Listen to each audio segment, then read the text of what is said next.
오늘 말씀은 유다서 1장 1절로부터 8절까지 말씀입니다. 우리 함께 읽겠습니다. 예수 그리스도의 종이요 야고보의 형제인 유다는 부르심을 입은 자 곧 하나님 아버지 안에서 사랑을 얻고 예수 그리스도를 위하여 지키심을 입은 자들에게 편지하노라. 긍휼과 평강과 사랑이 너희에게 더욱 많을지어다. 사랑하는 자들아, 내가 우리의 일반으로 얻은 구원을 들어 너희에게 편지하려는 뜻이 간절하던 차에 성도에게 단번에 주신 믿음의 도를 위하여 힘써 싸우라는 편지로 너희를 권하여야 할 필요를 느꼈노니 이는 가만히 들어온 사람 몇이 있음이라. 저희는 옛적부터 이 판결을 받기로 미리 기록된 자니 경건치 아니하여 우리 하나님의 은혜를 도리어 세귑거리로 바꾸고 홀로 하나이신 주제 곧 우리 주 예수 그리스도를 부인하는 자니라. 너희가 본래 범사를 알았으나 내가 너희로 다시 생각나게 하고자 하노라. 주께서 백성을 애굽에서 구원하여 내시고 후에 믿지 아니하는 자들을 멸하셨으며 또 자기 지위를 지키지 아니하고 자기 처소를 떠난 천사들을 큰 날의 심판까지 영원한 결박으로 흑암에 가두셨으며 소돔과 고모라와 그 이웃 도시들도 저희와 같은 모양으로 간음을 행하며 다른 색을 따라 가다가 영원한 불의 형벌을 받음으로 거울이 되었느니라. 그러한데 꿈꾸는 이 사람들도 그와 같이 육체를 더럽히며 권위를 업신여기며 영광을 회방하는도다. 아멘. 네, 우리 유다서 말씀입니다. 혹시 유다서 말씀을 가지고 본문으로 설교하시는 그 설교를 들어본 적이 있으십니까? 네. 저는 해본 적이 없습니다. 저는 해본 적이 없는데, 그러나 이렇게 우리가 새벽 예배 이렇게 말씀을 통해서 이렇게 신약 처음부터 이제 끝까지 이렇게 말씀을 나누고 있으니까, 그런 때에 그 말씀을 나누게 됩니다. 그럼에도 불구하고, 예, 우리가 참 유다서가 익숙치 않은데도 불구하고, 굉장히 중요한 복음의 일들에 대해서 참 말하고 있는 것을 보게 됩니다. 이제 처음에 보면 이제 누가 편지를 기록했죠? 유다죠, 유다. 근데 유다가 많이 나와요. 성경에.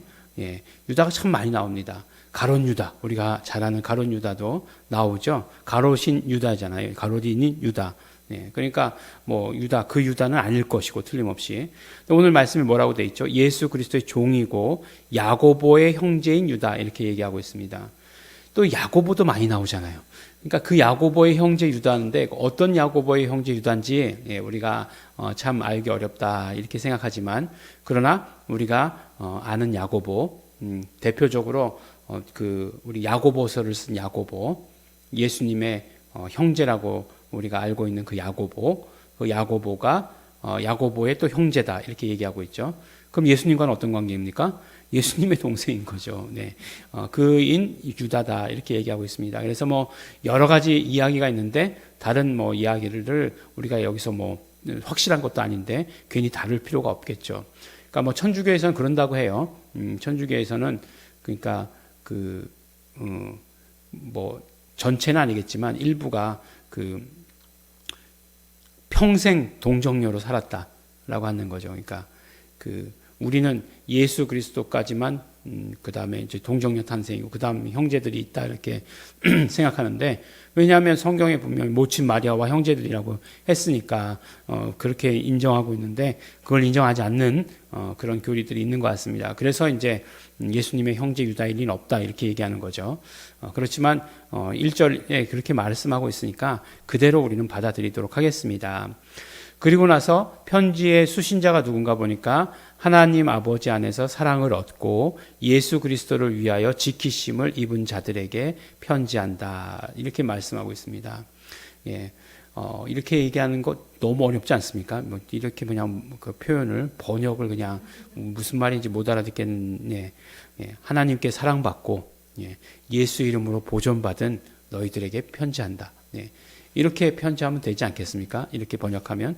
왜냐하면 요한복음 17장 26절에 보니까 아버지 안에 그리고 그러니까 요한복음 17장 26절은 예수님께서 아버지의 이름을 너희에게 알렸다라고 이렇게 말씀하잖아요. 그리고 알게 하겠다 이렇게 말씀하잖아요. 그 왜 그렇죠? 그 이유는 내가 아버지의 사랑 안에 있고 사랑 안에 있는 것 같이 너희도 아버지의 사랑 안에 있는 것을 알게 하려 합니다. 이렇게 말씀하시잖아요. 그러니까 결과적으로 아버지 안에서 사랑을 받는다라고 하는 건 뭐예요? 예수 이름으로 사랑받는다. 이 말씀이랑 똑같은 말씀이죠. 그 다음에 요한복음 17장 11절에 뭐라고 말씀하고 있죠? 아버지의 이름으로, 내게 주신 아버지의 이름으로 저희를 보존하사. 저희를 보존하시는 것이 바로 지키시는 거예요. 같은 단어예요. 헬라어로. 같은 단어가 기록된 것입니다. 쓰인 것이죠. 그러니까 그리스도를 위하여 지키심을 입은 자들. 이게 무슨 얘기인지 모르겠잖아요. 예수 이름으로 보존받은 사람들. 그 사람들, 그런 얘기예요. 근데 이렇게 어렵게 썼죠. 그렇지만 그리스도를 위하여 지키심을 입은 자들. 마음에 안 듭니다. 어쨌든지 간에 예수 이름으로 보존된 사람들에게 편지 쓴다. 그렇잖아요. 사실은 굉장히 어려운 핍박이 있고 어려운 환경 가운데서 신앙생활 하는 거니까 정말 너희들 예수 이름으로 보존받았구나라고 하는 거죠. 그리고 하나님의 사랑 가운데 예수 이름으로 하나님의 사랑 가운데 거한다. 라고 하는 것을 이야기한 거죠. 근데 이제 편지를 쓰는 목적에 대해서 이제 이야기하고 있죠. 긍휼과 평강과 사랑이 너희에게 더욱 많을지어다. 인사가 끝나고 나서 사랑하는 자들아, 마치 또 요한 서신서 같은 그런 느낌이네요. 내가 우리의 일반으로 얻은 구원을 들어 너희에게 편지하려는 뜻이 간절하던 차에 라고 이렇게 얘기하고 있습니다. 근데 구원을 이야기할 때 일반으로 얻은 구원 이렇게 얘기하고 있어요. 영어로 얘기하면 common salvation이에요. common salvation. 이런 얘기 들어본 적 있습니까? 일반 구원이라고 하는 것. 일반으로 얻은 구원 이렇게 되어 있는데 이제 영어로 얘기하면 헬라어로 그냥 직역한 것이 common salvation이에요. 일반 구원이라는 게 뭘까? 일반 구원, 그럼 특별 구원도 있나? 뭐 이렇게 생각하게 되겠죠. 근데 이렇게 그 밑에 얘기하고 있어요. 성도들에게 단번에 주신 믿음의 도를 위하여라고 이렇게 얘기하고 있습니다. 그러니까 결국에는 일반 구원이라고 하는 것은 우리가 얻는 구원이 다 똑같은 구원이라는 거죠. 다 누구에게나 다 동일하게 얻는 구원이다라고 하는 그런 말씀이에요. 일반 구원이라고 하는 것. 그래서 뭐 공통된 구원 뭐 이렇게 얘기할 수도 있겠죠. 다 똑같은 구원이니까. 그 다음에 그것은 어떻게 된 거죠? 뭐 어떤 노력에 의해서 율법과 같은 그런 노력에 의해서 더 많이 쌓은 것에 의해서 이루어진 것이 아니라 예수 그리스도께서 단번에 피 흘리심으로 말미암아 우리의 죄를 용서하시고 우리를 구원하신 그런 구원이죠. 그 구원을 말씀하시는 것이에요. 그 구원이 바로 우리 일반 구원입니다. 근데 그것을 위해서 열심히 우리가 그것을 지키기 위해서 그 구원을 지키기 위해서 그 믿음을 지키기 위해서 애쓰고 힘써야 하는 것이에요. 왜냐하면 우리가 구원을 얻는 것은 믿음으로 말미암은 것이지 어떤 행위나 그런 것으로 된 것이 아니죠. 율법의 행위로 된 것이 아니죠. 그렇기 때문에 그런 어떤 구원을 지키기 위해서 함께 이루어가야 되는 것은 우리 믿음을 계속해서 지켜가야 되는 거죠. 그런데 교회에 어떤 것들이 들어왔느냐? 믿음을 방해하는 것들이 들어왔다는 거죠. 믿음을 방해하려고 하는, 너희의 믿음 생활을 방해하려고 하는 것들, 믿음을 깨트리려고 하는 것들이 들어왔으니 그것을 경계해야 된다라고 이렇게 얘기하는 것이에요. 그것을 경계하지 않으면 어떻게 되느냐? 바로 그 여러 가지 막 예를 막 드시는 거죠. 뭐라고 말씀하고 있습니까? 주께서 백성을 애굽에서 구원하여 내시고 후에 믿지 아니하는 자들을 멸하셨으며라고 이렇게 얘기하고 있어요. 이게 그 우리 출애굽 사건을 잘 알고 있잖아요. 그 출애굽 사건 가운데 하나님께서 진노하셨던 적이 굉장히 여러 번이잖아요. 대표적으로 보면 어떻게 되죠? 모세가 십계명을 받으러 시내산에 올라갔을 때 금송아지를 만들었잖아요. 어떻게 합니까? 다 멸하여 버리시잖아요. 믿지 아니하는 자들, 하나님의 능력, 만나와 메추라기를 주심에도 불구하고 불평하는 자들, 그런 사람들 다 그 믿음이 없는 거잖아요. 믿음이 없는 자들에 대해서 다 멸하셨어요. 그리고 또 아주 중요한 또 얘기가 나오죠. 어떤 얘기죠? 또 자기 주의를 지키지 아니하고 자기 처소를 떠난 천사들을 큰 날의 심판까지 영원한 결박으로 흑암에 가두셨다. 이렇게 얘기하고 있어요. 이거는 우리가 어디에서든 알게 된 말이죠. 우리 또 똑같은 그 기록이 되어 있는 게 요한계시록에도 똑같은 기록이 나와 있지 않습니까? 요한계시록. 그러니까 뭐 큰 용, 예, 그게 뭐라고 말씀하고 있죠? 옛뱀, 뭐 사단이라고 하기도 하고, 그 다음에 하는 일은 뭐죠? 미혹하는 일, 사람을 꾀는 자다 이렇게 얘기하고 있지 않습니까? 그게 큰 전쟁이 있었죠. 미가엘과의 전쟁이 있었는데 내어 쫓겼다. 누구와? 그의 쫄자들과 함께 내어 쫓겼다라고 이렇게 이야기하지 않습니까? 그러니까 하나님을 반역한 자들을 하나님께서 가만히 내두지 않으셨다는 거예요. 그러니까 하나님께서 하나님을 믿지 않는 자들을 멸하셨고, 반역한 천사들을 멸하셨고, 소돔과 고모라를, 소돔과 고모라는 가장 큰 범죄가 뭐였죠? 그렇죠. 동성애였잖아요. 동성애가 성했던 그 소돔과 고모라를 가만히 내버려두지 않으셨다라고 하는 것이에요. 그러니까 이 모든 것들이 결국에는 어떤 일이냐? 믿음을 지키지 아니하면 곧 마지막 때에 어떻게 한다고요? 배교하면 하나님께서 믿음을 지키지 않는 자들까지 이런 구원을 이루지 않으신다라고 하는 것이죠. 근데 이제 그러면 이 교회에 어떤 것들이 들어왔느냐? 이제 영지주의라고 하는 것들이 들어왔어요. 예, 영지주의. 뭐 지난번에 요한 서신서들에서 이제 뭐 가현설, 예수님께서 육체로 오신 것을 부인하는 것, 이제 그런 것들이 들어왔다라고 한다면 이제 이 영지주의예요. 영지주의는 참 나쁜 것이 두 가지 사상으로, 영이 중요하다는 거잖아요. 영이 중요하고 육체는 소중하지 않다는 거죠.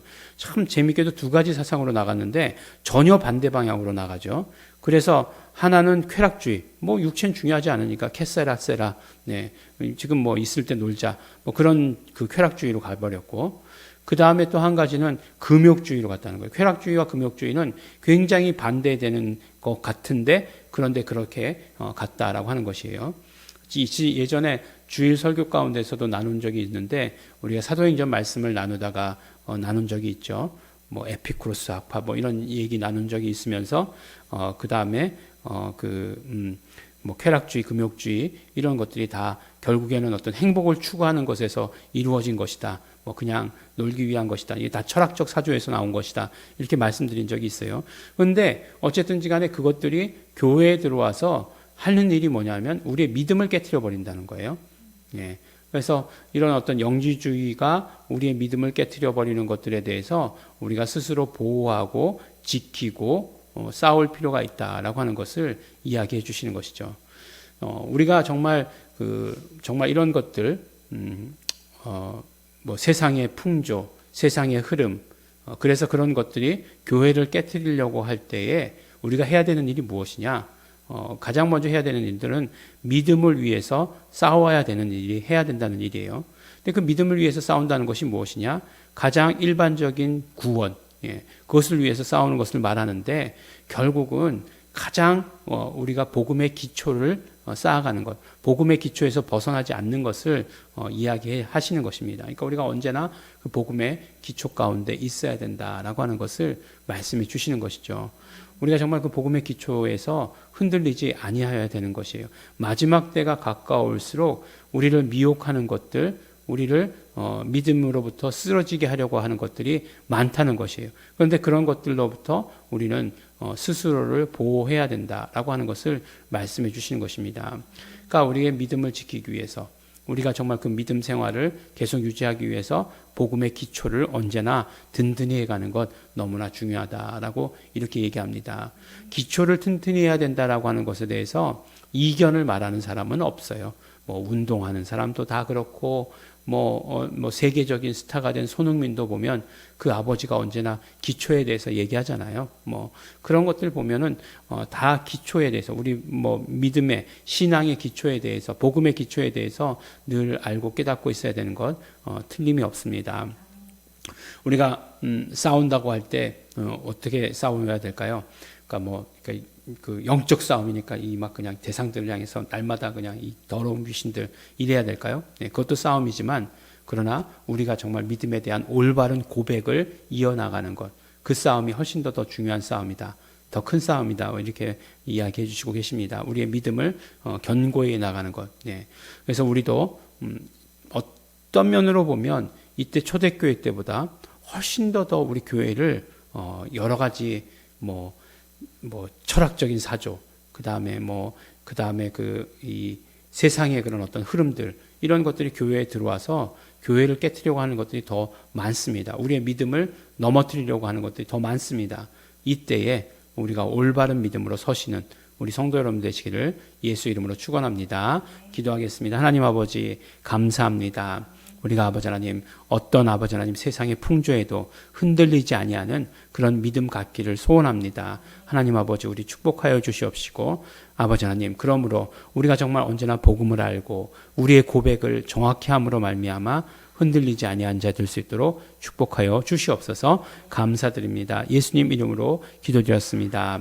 아멘. 그러므로 이 시간 우리 기도하실 때 성령님 언제나 역사하여 주시옵소서. 우리가 믿음에서 언제나 흔들리지 않게 하여 주시옵소서. 복음에서 흔들리지 않게 하여 주시옵소서. 우리가 얻은 구원을 놓치지 않는 자 되기를 소원합니다. 성령님 역사하여 주시옵소서. 함께하여 주시옵소서. 다 같이 통성으로 기도하시겠습니다.